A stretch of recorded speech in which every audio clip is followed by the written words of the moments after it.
Si VP Sara pa ngayon, mga kababayan, ang pinapalabas sa mga kongresista na mambubudol daw, nang dideceive daw ng mga tao, mga kababayan, para kaawaan dito sa paparating niyang impeachment, mga kababayan. Oh, ang sabi kasi ni VP Inday, na naghahanda na daw, mga kababayan, itong mga animal dito sa pagsasampa nila ng pangalawang impeachment laban kay VP Sara. At ang sabi pa ni VP Inday, ginagamit na naman ng gobyernong bangag, mga kababayan, ang resources ng gobyerno, lalong-lalo na yung 2026 GAA, mga kababayan, para baka pang-impluensya ng boto sa mga kongresista, mga kababayan, para mapa-impeach si VP Sara Duterte. Ayun, nagalit, mga kababayan, ang mga kongresista. Lalong-lalo na itong mga makakaliwa. Itong sina Tinio, mga kababayan, at Saba de Lima. Ang sabi nila, nang budol na naman daw si Sara. Nang dideceive na naman daw ng mga tao, mga kababayan, para kaawaan at makakuha ng simpatya daw. Para lang maiwasan daw niya, mga kababayan, ang kanyang pananagutan sa taong bayan sa paglustay daw niya sa 125 million confidential fund. Ang mga buisit, panoorin niyo po, ha. May buwelta agad ang ilang kongresista sa mga pahayag ni VP Sara. Git ng ilan sa kanila. Ang bilis ng buwelta ng mga demonyo, mga kababayan, no? Paano magiging konektado sa budget ang bagong impeachment? Gayong paano hindi? Kailan pa nagtabali si VP Sara, mga kababayan? Diba? Tumpak, sinabi na ni VP Sara dati na yung 2025, gagamitin ang budget para ipa-impeach siya, mga kababayan. Kinumpirma yan ni Tiongco. At maging si Chis Escudero parang nagkumpirma din, mga kababayan. Eh, ang sabi ni VP Inday ngayon, muling na ulit, mga kababayan, ang kalakaran. Oh, kailan pa nagsinungaling si VP Sara? patapos na ang pagproseso sa 2026 national budget. Naluto na nga! Para sa iba pang Tapos na. detalye, makakausap po natin sa linya ng telepono. Sino? Si Marian Enriquez. Marian, ano ba ang naging reaksyon ng mga Umayos ka, Mariana. kongresista dyan sa bagong pahayag ni VP Sara? Ruth, mariinang itinanggi ng ilang mambabatas dito sa Ilang mambabatas? Kamara ang paratang ni VP Sara. Like who? Sino yung mga in-interview ninyo, mga bayarang media? Ginagamit umano ang budget deliberations sa posibleng paghahain ng panibagong impeachment complaints laban sa kanya. Sabi ni ACT Teachers Party List Teacher party list na naman, mga kababayan, mga buwisit. Bakit ito mga jablong mga media ito, mga kababayan? Laging hinihiling. Trililing the second ito, mga kababayan. Trililing the second. Ito ang lagi nilang hinihinga ng opinion, mga kababayan. Representative Antonio Tinio. Na Titinyo. Titinyo at si Saba de Lima na mahilig sa mga kababayan, sa mga saging. naghain ng second impeachment complaint sa Kamara laban kay VP Sara noong isang taon. Wala sila last year, mga kababayan, dahil hindi pa yan nakapasok. Ngayon nakapasok, mga kababayan, dahil kabangagan na Mga makakaliwa pinapasok ni Bangag. O ngayon nagsasalot na naman, mga kababayan. Sampalang impeachment, nauna! Napaka-typical daw na nanlilin lang na naman. Nanlilin lang na naman daw si Sara, nabubudol na naman daw. Tanging layunin nga lang daw ng sa mga bago niyang pahayag, i-discredit ang legitimong mga reklamo na posible. Bakit? Nung sinabi ni Sara dati, hindi ba nagkakatoo? Titinyo? Tingnan yung ngipin, mga kababayan. Obserbahan yung ngipin, katulad ni BBM. Yung manilaw-nilaw, tapos sa mga gilid, mga kababayan, ng napakadumi. Classmate ng ngipin ni BBM, mga kababayan. Grabe. Tingnan ngipin ni Tinyo. Muling Ang laki ng sahod, mga kababayan. Walang perang pa-cleaning lamang ng ngipin. Pati rin si Bangag. laban sa kanya. Habang si House Deputy Minority Ang Saba, isa din sa kanilang hiningan ng mga kababayan, opinion si Saba. Leader at mamamayang Liberal Party List Representative Leila de Lima naman na tumayong spokesperson para Kailan pa may magandang sinabi ito laban kay VP Sara, mga kababayan? Wala. ng grupo ng complainants laban kay VP Sara. Pinagtataka ang pahayag ni VP Sara na dinadangle o tila inilalaylay ang Nilaylay! Ikaw ang laylay! Manalamin ka, laylay! Di Lima.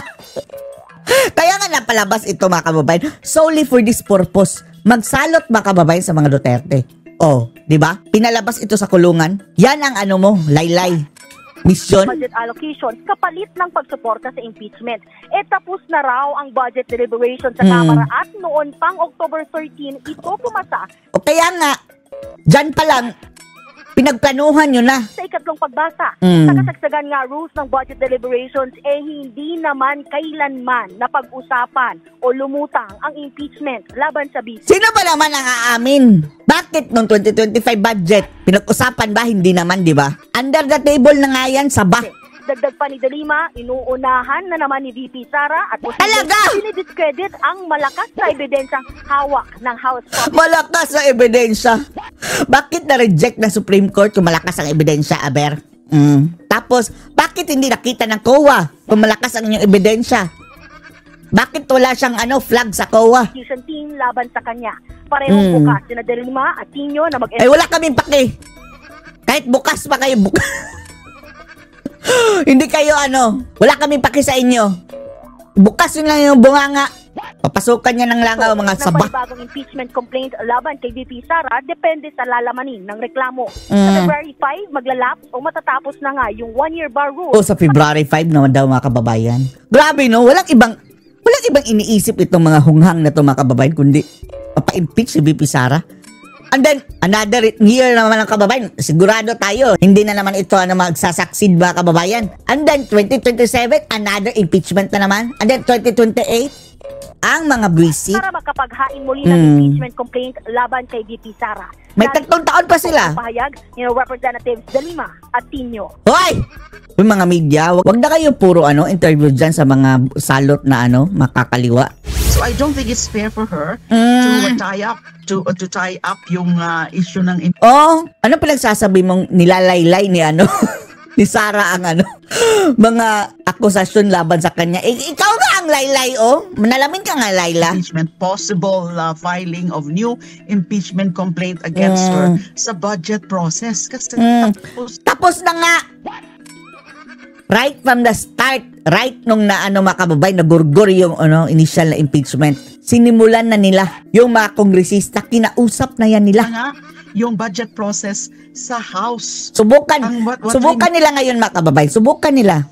Etong lahat ng lahat na magpapa-impeach kay VP Sara ngayon. Siguraduhin lang nila mga kababay na hindi sila tatakbo sa 2028. Dahil napakataas pa ng panahon mga kababayan. Time para mag-prepare tayo ng mga kandidatong isa-substitute natin dito sa gustong magpa-impeach kay VP Sara Duterte. This is the... Kagaya dyan sa Cebu. Cebu province province mga kababayan. Tingnan nyo, di ba? Halos lahat sila mga kababayan pumirma ng impeachment laban kay VP Sara. Halos silang lahat din mga kababayan mayroong issue dyan sa flood control fund. Ang mga animal, mga buwisit. Tingnan nyo, province of Cebu. Ilan yun mga kababayan na pumirma?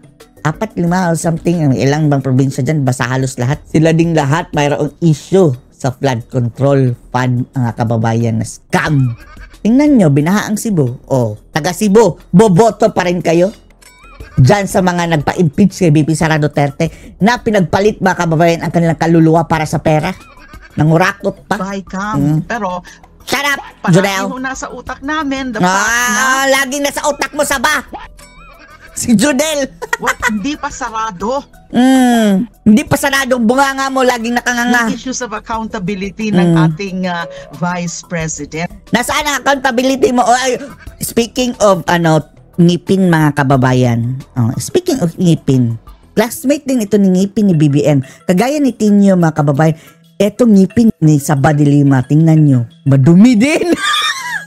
Yung, ewan lang natin mga kababayan, madumi din pareho kay BBM at Tino. Ano bang common yan? Bakit nagkaganyan ang mga ngipin nyo, Saba? Para kay tik-tik sa Kaya in other words, hindi pa po siya lusot. Lusot! Ikaw. Allegations. Itong jablo din mga kababayan. Ikaw. At this point. Propagandista na ito mga kababayan. Nakakainis makinig sa boses ito. Parang boses ni Trillanes mga kababayan. Tapos, itsura din ni Trillanes. And then, kasing akla din, parang Estela din mga kababayan. Katulad ni Trillanes. At ang kutis mga kababayan, Trillanes din. Na nga yung pagpapasa ng national budget sa Senado, hinimok ni De Lima na ipasa na ang Open BICAM Resolution o yung pagsasapubliko ng pagdinig ng Bicameral Conference Committee. Tapos paano na yung mga kurakutan dyan, Saba? Hindi kayo kumalampag? Bilyon-bilyon ang nawawala kung hindi trilyon. Tapos doon talaga kayo kay VP Sara? kung saan pinagkakasunod Obviously. ng delegado ng Senado at Kamara ang magkakaiba nilang bersyon sa 2026 national budget. Layo niya raw questioning kung ano ang status nito at i-raise sa plenaryo Sige, mag-question lang kayo ng question nga ng parliamentary inquiry o privilege speech. Pero giit ni De Lima, kahit wala raw yung resolusyon, maaari pa yung i-live stream ng BICAM yung kanilang mga pagdinig, lalo't ipinangako na nga ito ng liderato ng Kamara at Senado. Yan muna ang business. Balik sa'yo, mga hudas, News 5, mga kababayan, bias. Tayo sa naging desisyon po ng Korte Suprema. Lahat po ay pabor dito sa ponente, pero may iba't ibang mga opinion, no? Pabor din sila. Eto mga kababayan, eto. Kung talagang etong sinasaba para sa bayan, hindi para sa bayan. Etong recent na desisyon ng Korte Suprema, mga kababayan, na ipabalik yung ninakaw. Ninakaw yan ng term, mga kababayan ba? Hindi yung kinuha sa pilitan, ninakaw, mga kababayan, ng gobyerno.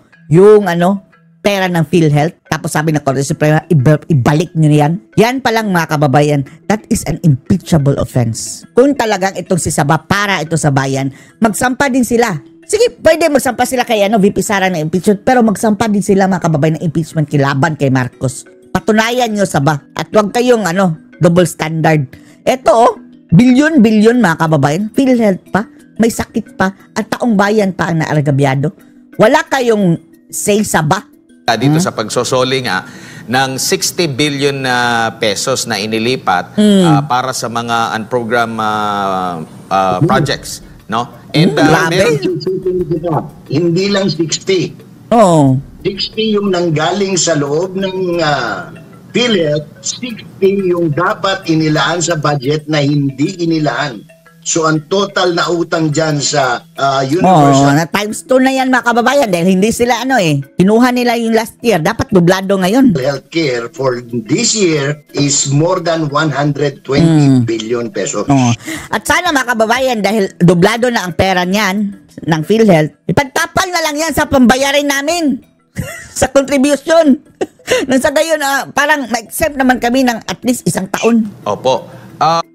Yan ang dapat ibalik, ha? Opo, nabanggit nga ng Korte Suprema nga dapat na ibalik, pero may iba't ibang mga opinion po ang mga justices, no?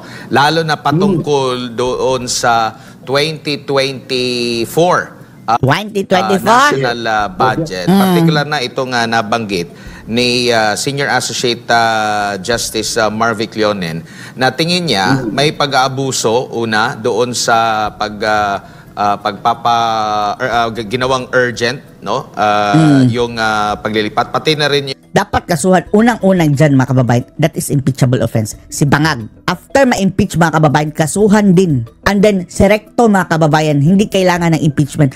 Pwedeng kasuhan na yan ngayon mismo, mga kababayan. Ngayon mismo, kasuhan na si Recto. Pag yung pagpapasa, urgency doon sa pag-approve, no, ng budget, and at the same time, tingin niya sa kabuuan ang 2024 national budget, yung pagdagdag, pag-increase ng mga unprogram appropriations din ito sa kabuuan ay unconstitutional. Hindi lang yung provision na to. Though, iba-iba yung kanilang mga paniniwala, pero dito si Associate Senior Justice Leonen, naniniwala siyang unconstitutional at dapat ma-reenact kung ano yung budget nila for 2023, yun dapat yung budget nila for 2024. Ano masasabi niyo po rito, Marjay? Tama-tama yan, sapagkat sa totoo lang naman talaga, kahit na sinong, kahit hindi scholar, no? Hindi constitutional law scholar, simple government budgeting na nabiyasa, ay makikita kagad na itong pinirmahan ni President Marcos Jr. Noong para sa 2024 ay unconstitutional, illegal. No? Illegal, talaga. Pero fact, yun nga, kung talagang merong maglalakas loob na makabansa, na mambabatas sa mababang magsampa ng impeachment laban dito. Kapulungan. Saba! Kayo mga ngipin tinyo, maduming ngipin. Oh, magsampa kayo ng kaso dito kay Bangag. Or anybody. Isa ito sa pwedeng, anong tawag nito, maging basehan ng pagsasampa ng impeachment proceedings laban kay Mr. Marcos. Obsessed sila mga kababayan sa kay VP Inday. Sapagkat maliwanag doon sa concurring opinion ni Justice Leonen na talagang ito'y labag sa saligang batas.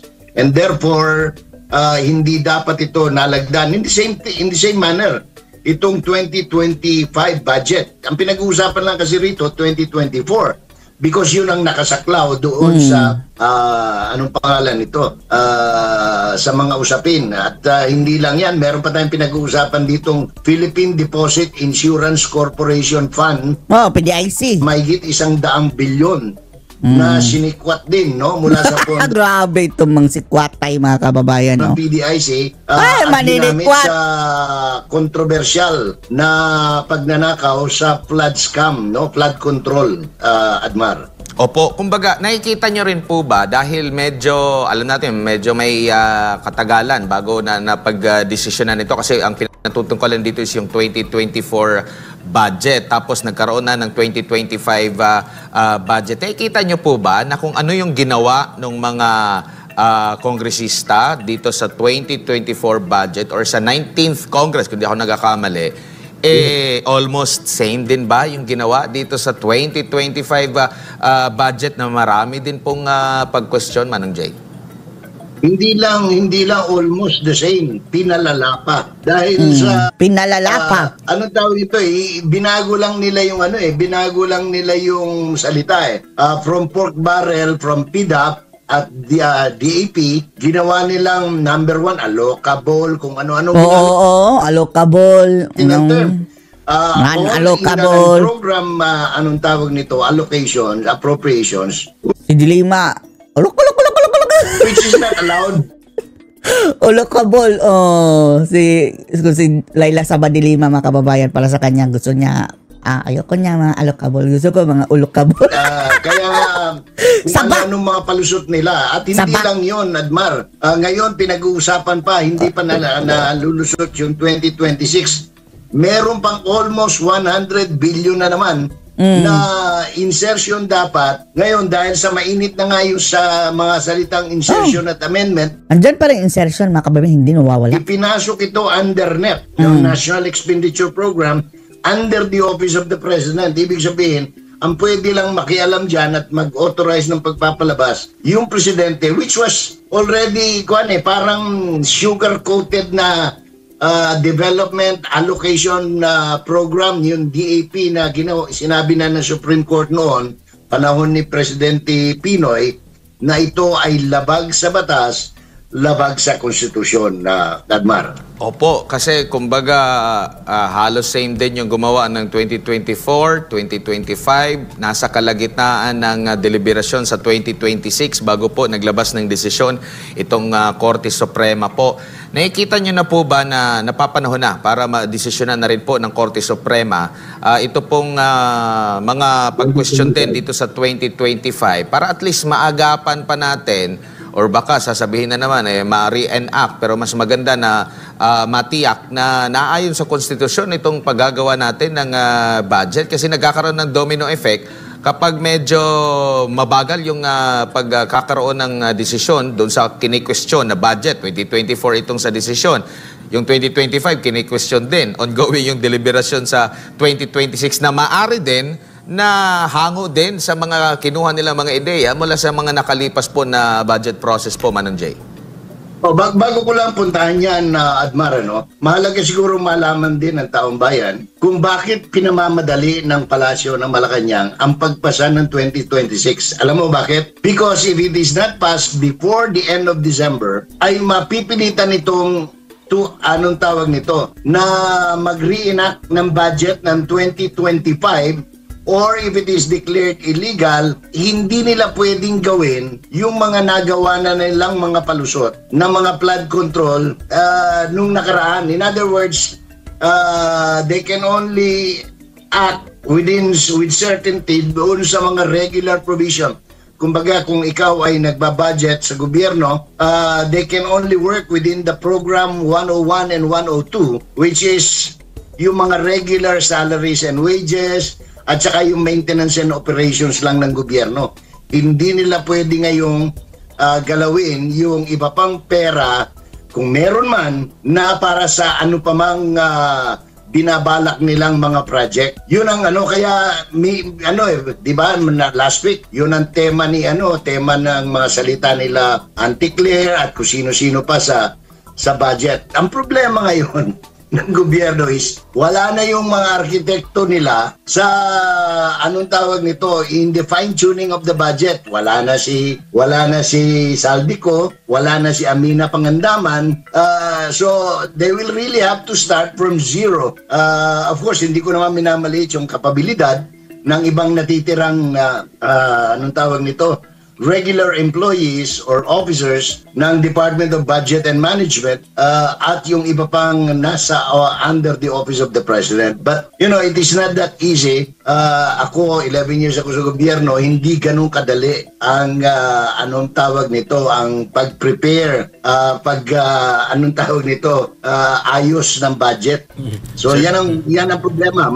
Samot-sari ng problema. Ayusin nila yung budget, pagkatapos saan sila kukuha ng pandagdag dahil nag-approve yung House ng ilang trillion yun tapos ay expected nilang revenue is only 5 trillion. So problema talagang malaki rito kung magugunita mo nung nagkakaroon ng talastasan between Senator Loren Legarda and Senate President Soto, nagsisimula talagang problema sa House with Swan Singer as Appropriations Committee Chair, following just kung ano yung dikta siguro sa kanya, wala.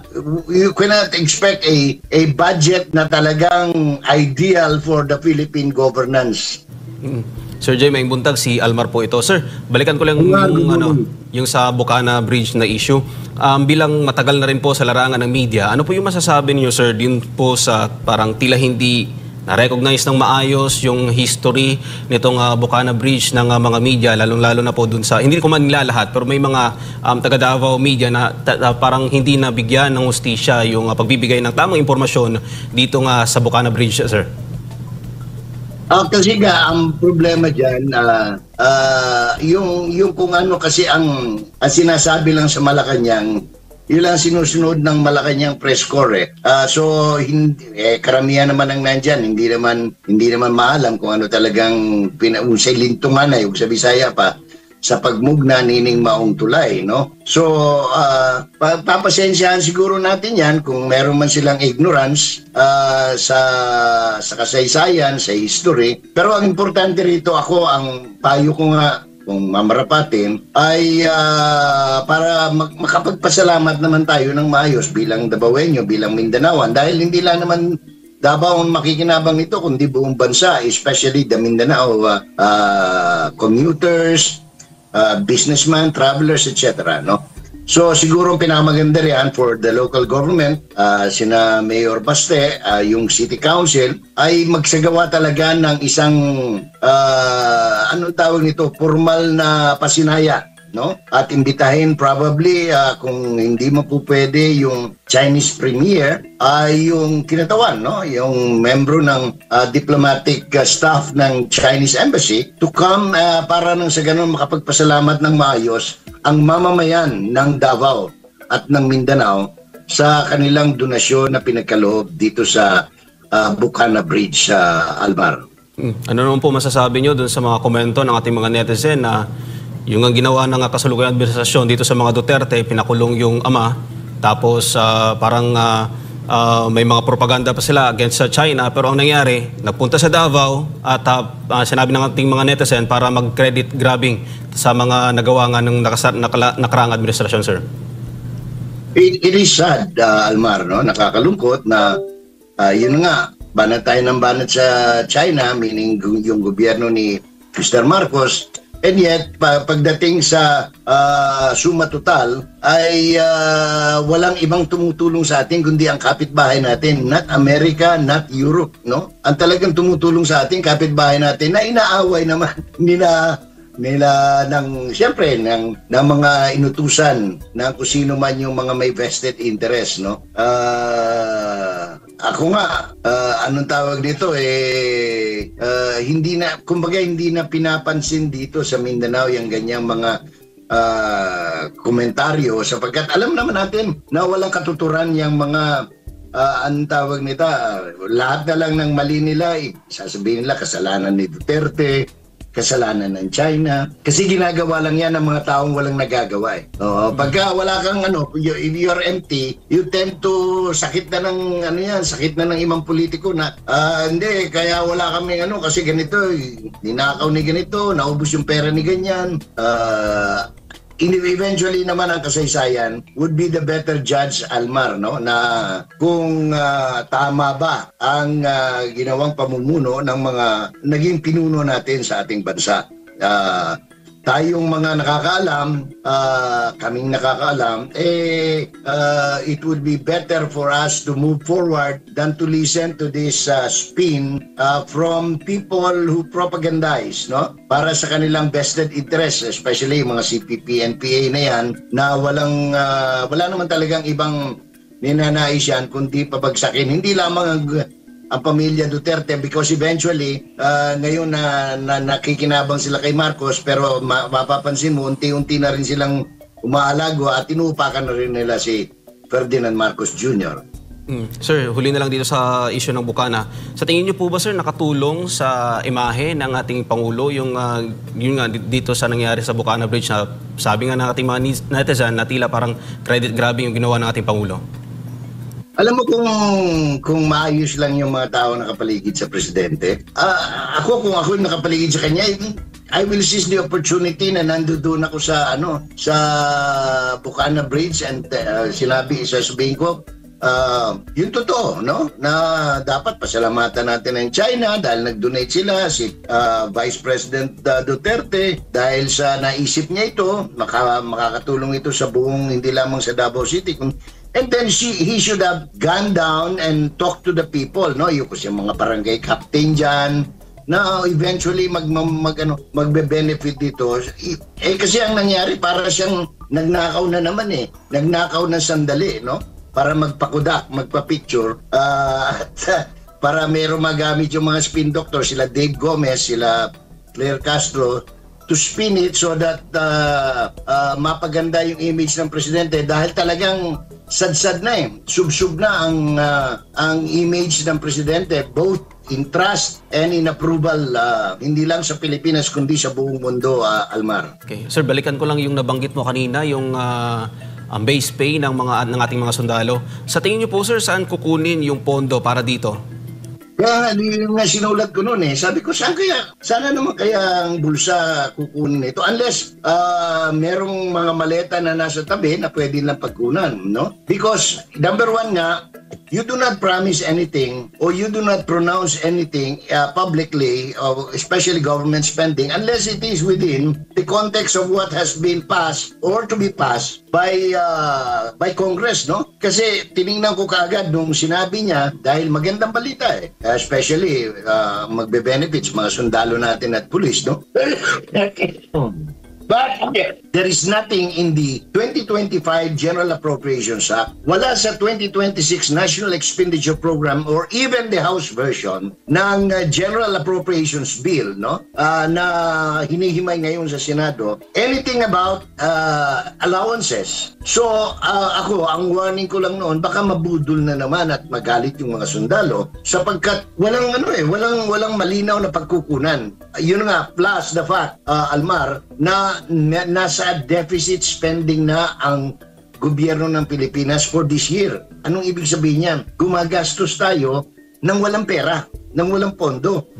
Halos 600 billion na ang ginagastos natin, kailangang utangin ng gobyerno para mapunan yung inallocate nila for 2025 GAA, no, General Appropriations Act. So, meron ka ng pagkakautang na almost 600 billion, meron ka pang 1.7 trillion plus na utangin para mapunan yung binabalak mong gastusin sa 2026. ito na sinasabi ng mga matatanda hindi na tayo natutong mamaluktot sa ating kumot. In other words, we're spending more than what we are earning, which is a no-no, even in kahit sa sarili na natin, no? Sa tayo, halimbawa, saan ka, wala nang laman yung pitaka mo pero gusto mo pa rin gumasos. Hindi tama, hindi makatwiran. So ako'y nababahala lang. I just hope the president can make miracles, no? Kasi you're talking of over 2 trillion pesos nakakulangan sa pera mo, tapos mangangako ka ng increase.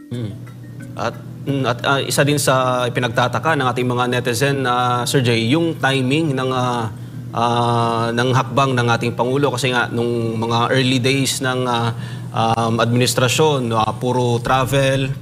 Tapos ngayon meron na may nakikita na yung ating mga netizen na pumupunta na, bumibisita na sa mga units ng mga sundalo. At ngayon nga ito may pangako na base pay na tataasan para sa mga uniformed personnel, considering na mainit yung pagbatikos or inuulan ngayon ng pagbatikos ang kasalukuyang administrasyon, Sir Jay. Ang talagang kwentado riyan, simple lang. He's buying loyalty, no? Namimili ng loyalty ang presidente kasi kinakabahan siya na anytime biglang bubulaga sa mukha niya yung nagpatong-patong na galit ng mamamayan. And remember, under the Constitution, malinaw ang sinasabi niyan that protector ng mga taong inabuso ay ang sandatahang lakas ng Pilipinas. So, how do you check that? By promising heaven and earth. Hindi lang promising, suborno talaga, parang susuhulan mo, no? Marami na tayong narinig na mga sulan sa mga general nitong nakalipas, no? I just hope they are not true, pero malakas ang ihiging niya nung nakaraan na tawag nito, nangyari yan, no? So, kailangan mag-ingat siya sapagkat hindi biro yung nangangako ka ng para kang nananaginip ng gising, no? Sir Jay, isa na lang bago ko balik kay Partner Admar. Yung 500 pesos na Noche Buena ngayong Kapaskuhan, kasya ba, Sir Jay?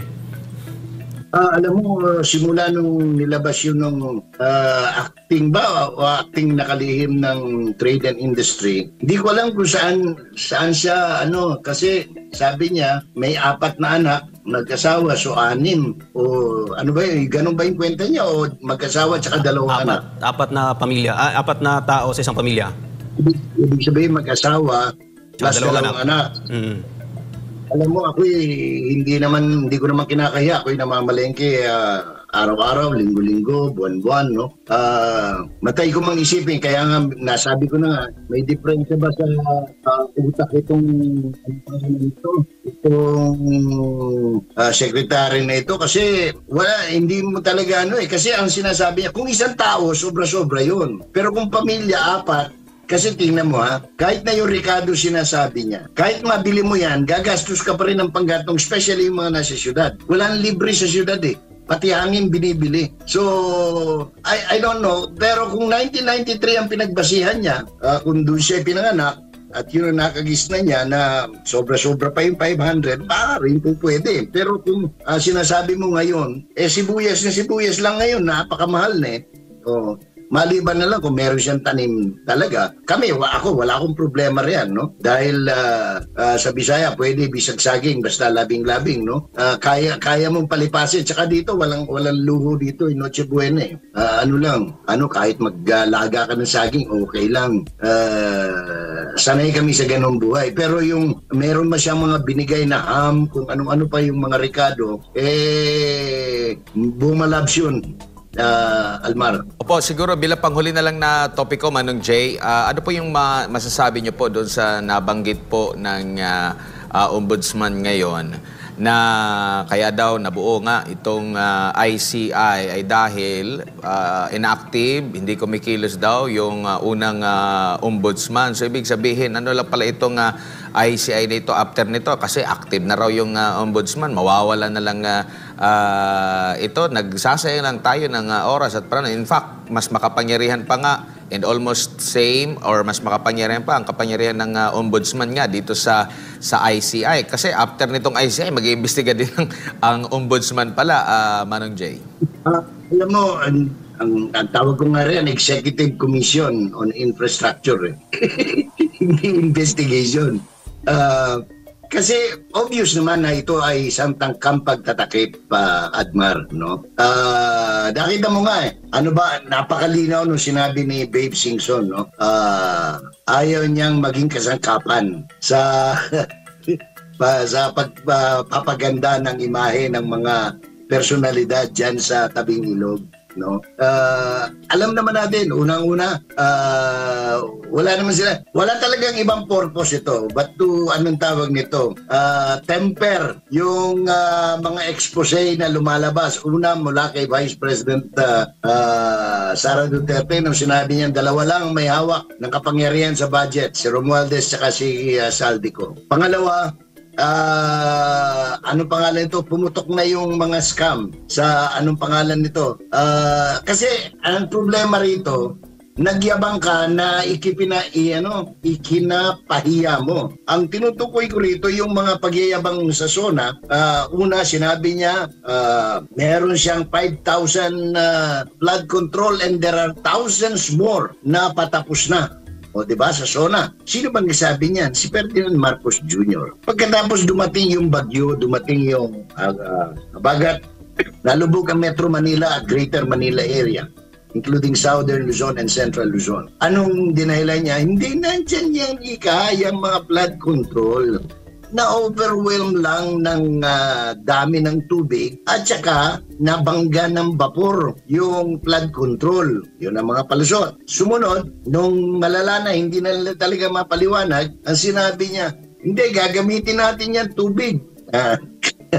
Dahil marami ang pangangailangan ng tubig na pinagtatawanan na ng mga may konting utak yung kanyang mga sinasabi. Oh. And then finally, nung talagang putok na dahil alam na ng buong mundo na grabe ang nakawan, pandarambong sa flood control, napilitan na silang gumawa ng estilo na kunyari, bibisita siya doon sa lugar na walang flood control at kunyari, lalabas na ibinulgar niya na natagpuan niya o napatunayan niya na merong mga ghost project. In the first place, yung kanyang sinabi sa SONA was already a ghost. Multo na yung sinabi niya 5,000. So to justify that, pumunta siya sa Bulacan.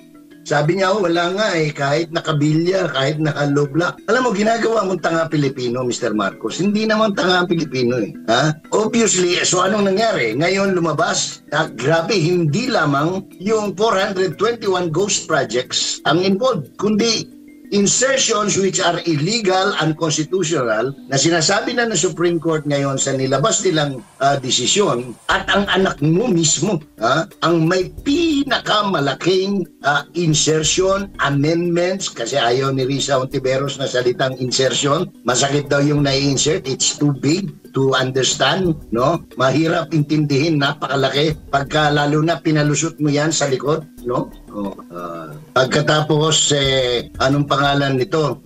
So amendments, kahit ano pang sabihin nyo, para pareho lang yan. Ito'y palusot. Ngayon, ang problema nila ngayon, sumabog na sa mukha nila itong palusot na ito, itong insertions na ito, nanganak na ng grabe katakot-takot na iskandalo, to the point that even World Bank is adamant, no, in giving us loan even at a very stringent interest rates, Admar. Opo, siguro bilang panghuli, mensahe niyo na lang po, Manong Jay, sa ating mga kababayan, lalo't 17 araw na lang, tama ba, ay Pasko na. At sabi nga ni pinalungkot daw yung ating Pasko dahil nga sa issue ng corruption po, Manong Jay, sabi ni Vice President Sara Duterte. Malungkot kung sa malungkot. Pero tandaan natin, ang Pasko ay hindi lamang korupsyon. maganda itong nangyayari, lumalabas yung mga katotohanan. Pero higit nating tandaan, although this is, anong tawag nito, ito'y kaugalian lang, no? Pero kung yung pakalilimiin at palalawakin, ito'y pagpapaalala sa pagsilang ng dakilang manunubos. Yan na kasi nakakalimutan, nagiging materyoso na tayo ng gusto. But more than anything else is, let us go back to anong tawag nito, to our spirituality, na tandaan natin ito ay pagpapaalaala sa pagsilang ng dakilang manunubos sa mga sakripisyo ni Kristo nang sinugo siya ng Ama para iligtas sa katauhan. Kaya ang importante po rito ay let's commemorate it, let's celebrate it more than the anong tawag nito, yung kinang at ng mga kutitap na ilaw, kundi yung ating busilak na pananampalataya at pagdarasal. Importante yan. Kailangan natin yan. Maraming dasal sapagkat mukhang hindi na talaga kaya ng mga kasalukuyang pangyayari ang nangyayari sa Pilipinas. We have to pray and at the same time, kumayod po tayo ng gusto sapagkat walang ibang tutulong sa atin kundi ang ating sarili.